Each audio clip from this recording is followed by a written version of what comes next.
Long ago, in a bustling town along the Swahili coast, where the scent of cloves and cardamom danced in the salty ocean breeze, lived a man named Abunuwasi. Now, Abunuwasi was known far and wide, not for his wealth, for his pockets were often as empty as a coconut shell found on the beach, but for his mind. His wit was sharper than a fresh panga, and his patience was as deep as the Indian Ocean. However, times were hard, the rains had been scarce, and Abunuwasi found himself in a predicament. He had no money to buy maize flour, let alone a good cup of kahawa, coffee, at the market. Yet, he possessed one valuable asset, a large, beautiful house inherited from his father. It was a magnificent structure with carved wooden doors, cool stone walls, and a wide veranda, perfect for afternoon naps. Enter Bwana Tajiri. Bwana Tajiri was the wealthiest merchant in town. He was a man whose belly entered the room 5 seconds before he did. He wore the finest silk Kansas, and his fingers were covered in rings that sparkled so brightly they hurt your eyes. But for all his gold, Bwana Tajiri suffered from a terrible disease of the heart, greed. He wanted everything he saw, and he wanted it for the lowest price possible. For years, Tajiri had eyed Abunuwasi's house. He wanted to expand his own estate, and Abunuwasi's home was the only thing standing in his way. One hot afternoon, Tajiri found Abunuwasi sitting on his baraza, looking rather gloomy. The merchant waddled up, wiping sweat from his forehead with a handkerchief that cost more than Abunuwasi's entire wardrobe. "Abunuwasi, my friend," Tajiri boomed, his voice dripping with fake sweetness. "You look like a man carrying the weight of Kilimanjaro on his shoulders. What troubles you?" Abunuwasi looked up, his eyes narrowing slightly. He knew a shark when he saw one. "Ah, Bwana Tajiri, life is full of waves. Sometimes you float. Sometimes you swallow water. Today, I am swallowing water.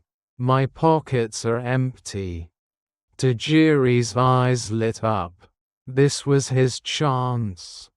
"Pole Sana, very sorry, my friend," Tajiri said, sitting down uninvited, "but perhaps I can be the boat that saves you.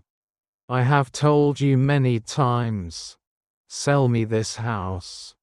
You live here alone, it is too big for you.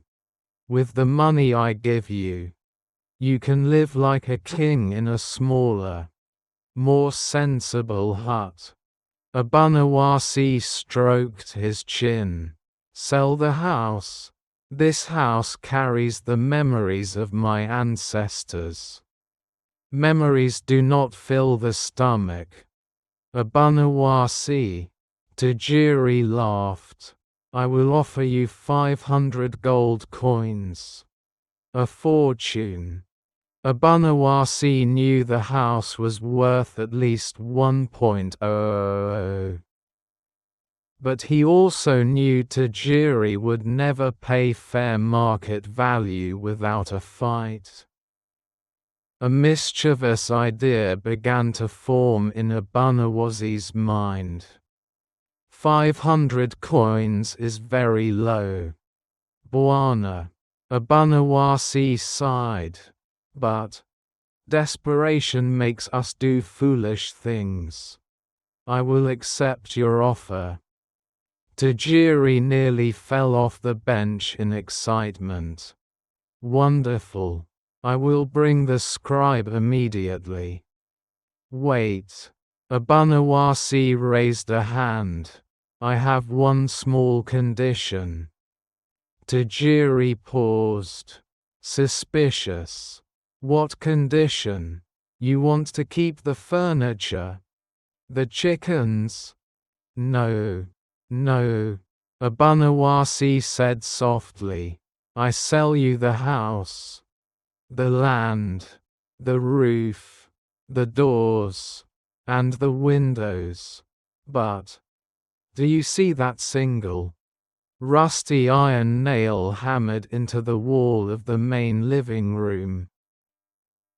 Tajiri squinted. There, in the center of the main hall, was an old, ugly nail protruding from the plaster.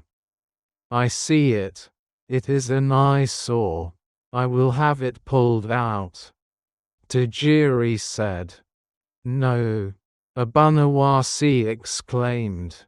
That is the condition. I will sell you the entire house for your low price.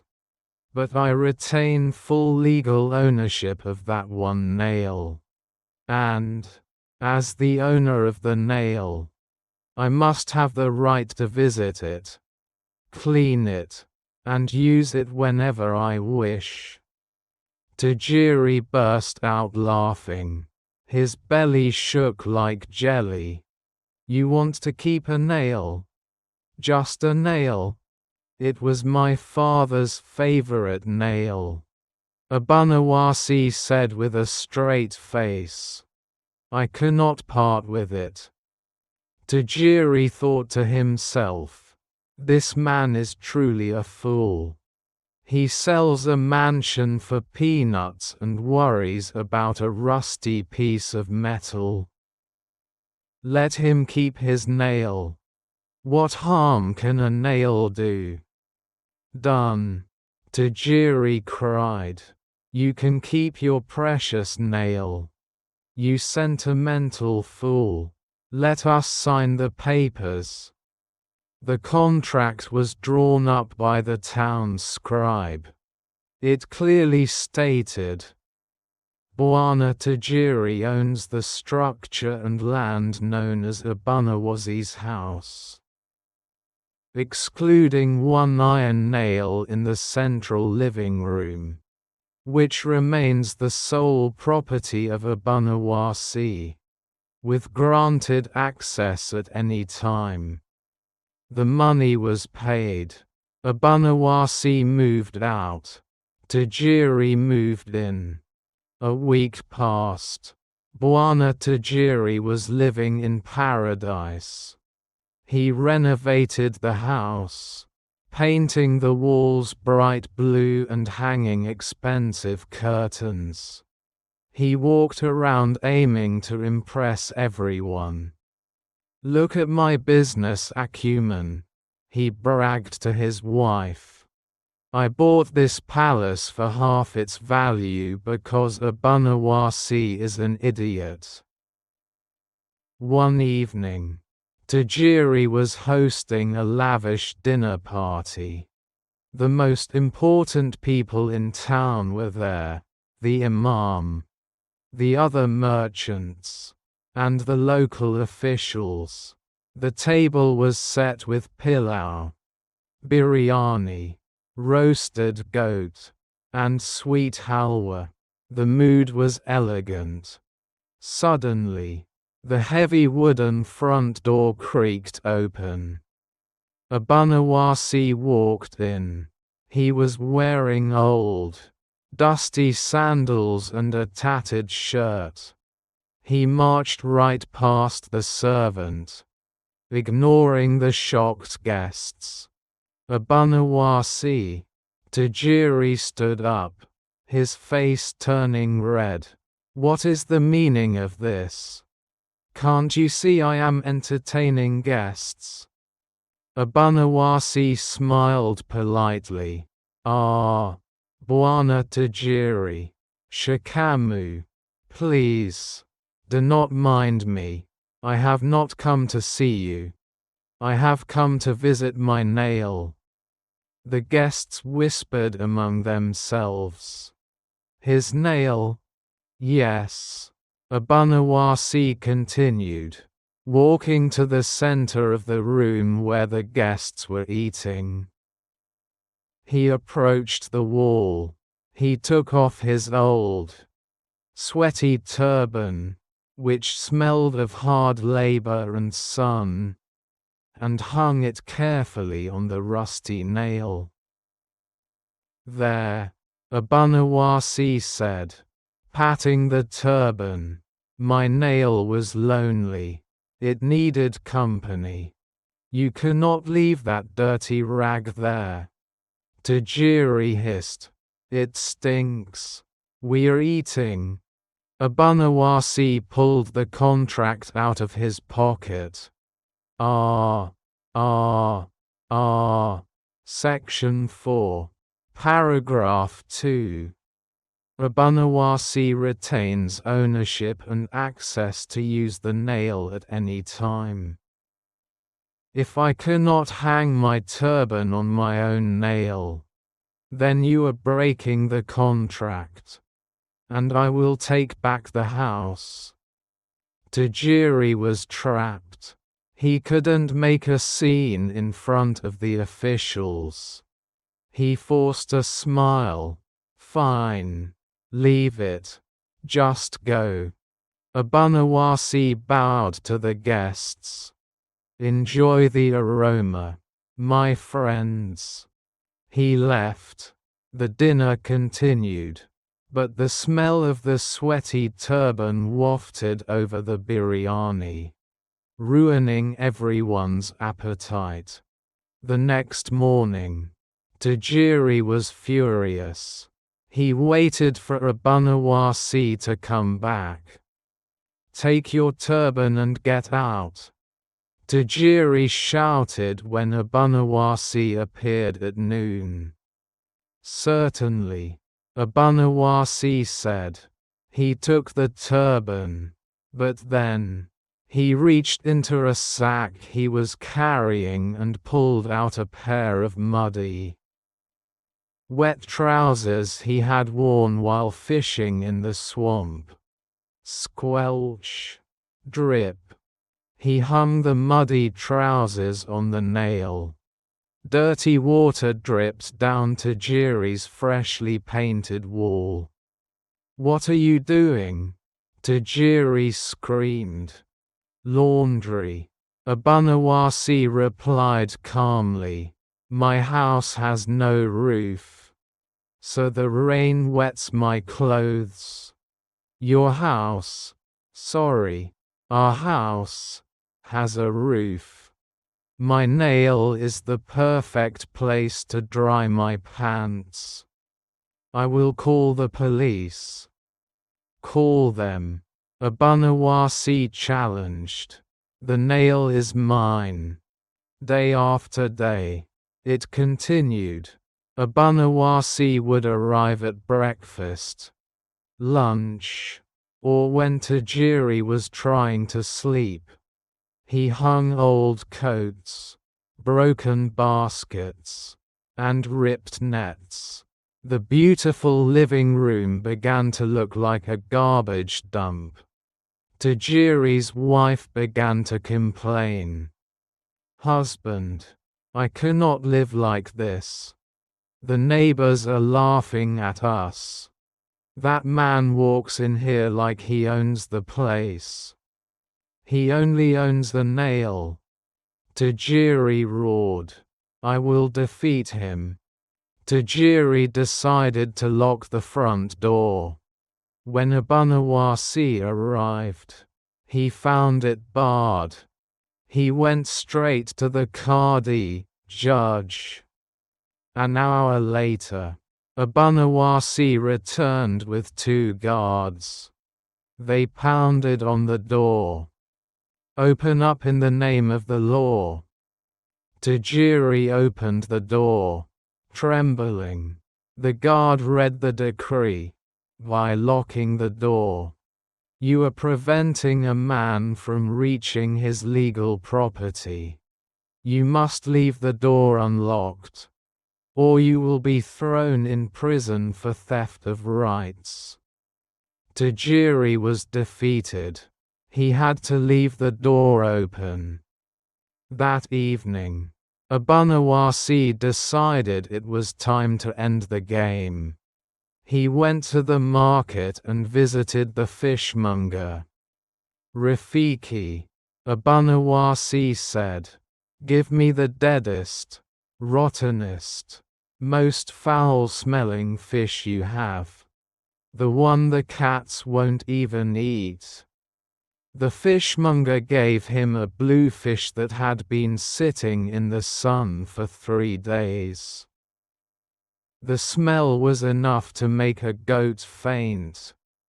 Abunuwasi walked to the house. It was the middle of the night. Tajiri and his family were sleeping. Abunuwasi tiptoed into the living room. He took the rotting fish and tied it firmly to the nail. "Sleep well, little fish," he whispered. By morning, the house was uninhabitable. Tajiri woke up choking. The smell was thick, heavy, and green. It smelled like death and old socks mixed with sulfur. His wife was vomiting. His children were crying. "What is that ungodly smell?" Tajiri gagged, running to the living room. There, hanging on the nail, was the source of the horror. Flies were buzzing around it in a dark cloud. "Abunuwasi!" Tajiri screamed, running out of the house into the street. Gasping for air, he found Abunuwasi sitting under a mango tree, drinking fresh coconut water, looking very relaxed. "You devil!" Tajiri yelled. "Go remove that dead thing from my house." "Your house?" Abunuwasi looked confused. "But it is on my nail. I am saving that fish for my dinner next week. It is aging. It is a delicacy. I cannot breathe. My family is moving out. You have ruined me." "Well," Abunuwasi shrugged, "if the smell bothers you, perhaps you should move." Tajiri fell to his knees. He was defeated. The cheap price he had paid for the house was now costing him his sanity. "I give up." Tajiri wept. "Abunuwasi, please. I want to buy the nail. Name your price. Anything. Just sell me the nail so I can throw that fish away." Abunuwasi finished his coconut water. He stood up and looked down at the greedy merchant. "You want to buy the nail?" "Yes.